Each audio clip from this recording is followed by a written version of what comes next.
आज हामी एउटा निकै तातिएको विषयमा छलफल गर्दैछौँ है। नमस्ते। हो, एकदमै। यो प्रस्तावित सङ्घीय निजामती विधेयकमा राखिएको कुलिङ पेरियडको कुरा। Cooling period. हामीसँग यसबारे केही लेखहरू पनि छन्, कुलिङ पेरियड विवाद भनेर। ए हो। आज यसकै भित्री कुरा खोतल्ने प्रयास गरौँ न। के हो यो, किन आयो, किन यस्तो विवाद? बिल्कुल। यो विषयले कस्तो भने एकातिर प्रशासनिक सुधारको प्रयास देखाउँछ, हो, अर्कोतिर चाहिँ अब विद्यमान कानून, संविधान अनि अवकाश पाएका व्यक्तिको अधिकारको कुरा पनि आयो। अलि जटिल छ। ल त्यसो भए सुरुमै भनौँ न, यो कुलिङ पेरियड भनेको खासमा के हो, सरल भाषामा?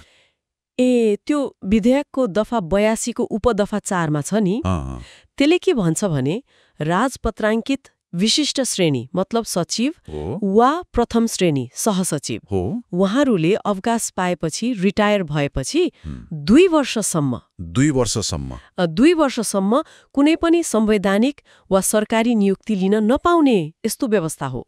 नियुक्ति नै लिन नपाउने, यो त पहिले थिएन। तर यो सोचाइ चाहिँ नयाँ होइन। करिब 11 वर्ष अघि नै त्यो काशीराज दाहाल आयोगले सिफारिस गरेको थियो रे। दाहाल आयोगले त्यति बेलै? हो। अनि यस्तो अभ्यास अरू देशमा पनि छ भनिन्छ, अन्तर्राष्ट्रिय प्रचलन पनि हो यो।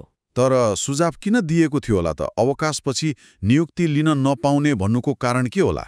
यसको पछाडिको तर्क चाहिँ त्रस्तो भने पदमा हुँदा भविष्यमा नियुक्ति पाउँछु कि भनेर। अनि राजनीतिक दल वा नेताको स्वार्थमा काम गर्ने प्रवृत्ति नहोस् भन्ने होला। मतलब पदको दुरुपयोग नहोस् भन्न खोजेको हो। ठ्याक्कै। दाल आयोगको भनाइ पनि त्यही थियो। नियुक्तिको लोभमा दलसँग टाँसिनु व्यावसायिक त भएन नि त। यसले कर्मचारी तन्त्र निष्पक्ष रहन्छ, अलि व्यावसायिक हुन्छ भन्ने अपेक्षा। सुन्दा त ठिकै लाग्यो, व्यावसायिकताको कुरा राम्रो हो। रिभल्भिङ डोर भन्छ नि विदेशतिर, त्यो रोक्न पनि हो। तर हाम्रा स्रोतहरू हेर्दा त यसमा ठुलै विरोध देखिन्छ नि, खास गरी बहालवाला सचिवहरू नै विपक्षमा हुनुहुन्छ रे। हो, उहाँहरूको त कडा असन्तुष्टि छ। मुख्य आपत्ति चाहिँ केमा रहेछ उहाँहरूको? उहाँहरूको मुख्य तर्क हो यो व्यवस्था खै असंवैधानिक छ। असंवैधानिक कसरी? संसदका महासचिव पद्मप्रसाद पाण्डेको भनाइ पनि आएको छ।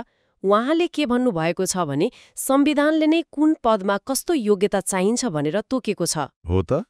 निजामती सेवा ऐनले त निजामती कर्मचारीलाई मात्रै नियमन गर्ने हो नि, अवकाश पाइसकेकालाई त गर्न सक्दैन। ऐनको दायरा बाहिर भयो भन्न खोज्नु भएको हो। त्यस्तै उहाँहरूको जिकिर के छ भने यस्तो रोक लगाउने नै हो भने कि संविधानमै लेख्नु पर्यो, कि त जुन पदमा नियुक्ति दिने हो त्यही पदसँग सम्बन्धित ऐन त्यो विशेष ऐनमा राख्नु पर्यो, नत्र यो त समानताको हक विपरीत भयो भन्ने छ। भनेपछि यो त ऐनको क्षेत्राधिकार र संवैधानिक हकको टक्कर जस्तो पो देखियो त।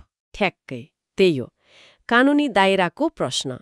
निजामती ऐनले अवकाश प्राप्त व्यक्तिको संवैधानिक अधिकारलाई सीमित गर्न मिल्छ कि मिल्दैन? यो संविधान वा अरू विशेष ऐनसँग बाँझिन्छ कि? एकातिर सुधारको मन्सायो, अर्कोतिर संवैधानिक व्याख्या। स्पष्ट मतभेद छ। यो कानुनी तर्क त छँदैछ, तर कुरा यतिमै रोकिएन जस्तो छ नि। स्रोतमा त अझ संसदीय समितिले पास गरिसकेको कुरा उल्टाउन ठूला प्रशासकहरू नै लागेको कुरा छ। यो त अलि खै गम्भीर भएन र? हो, यो पाटो त झनै कस्तो भने संवेदनशील छ। समितिले पास गरिसकेको विषयलाई उल्टाउन लबिङ भयो भन्ने कुराले त तरङ्गै नै ल्यायो नि। प्रतिक्रिया कस्तो आयो त? पूर्व मुख्य सचिव विमल कोइरालाले त यसलाई अनुशासनहीन र छाडातन्त्र नै भन्नुभयो। निकै कडा शब्द। ओहो, छाडातन्त्र नै? अरूले के भने? राज्य व्यवस्था समितिका सभापति रामहरि खतिवाडाले पनि दबाब आएको त मान्नुभयो, तर समिति आफ्नो निर्णयमा अडिग छ भन्नुभएको छ। समिति पछि हटेन। राम भट्टराईले त यसलाई अराजकता, कर्मचारी तन्त्रको अनुशासनको धजी उडाएको जस्तो टिप्पणी गर्नुभएको छ। गम्भीर आरोपहरू छन्। हो। अनि स्रोतमा त त्यो प्रशासकहरू दबाब दिन जाँदा सभामुख राष्ट्रिय सभा अध्यक्षलाई भेट्दा अनुहार लुकाएको जस्तो दृश्य देखियो भन्नेसम्म उल्लेख छ।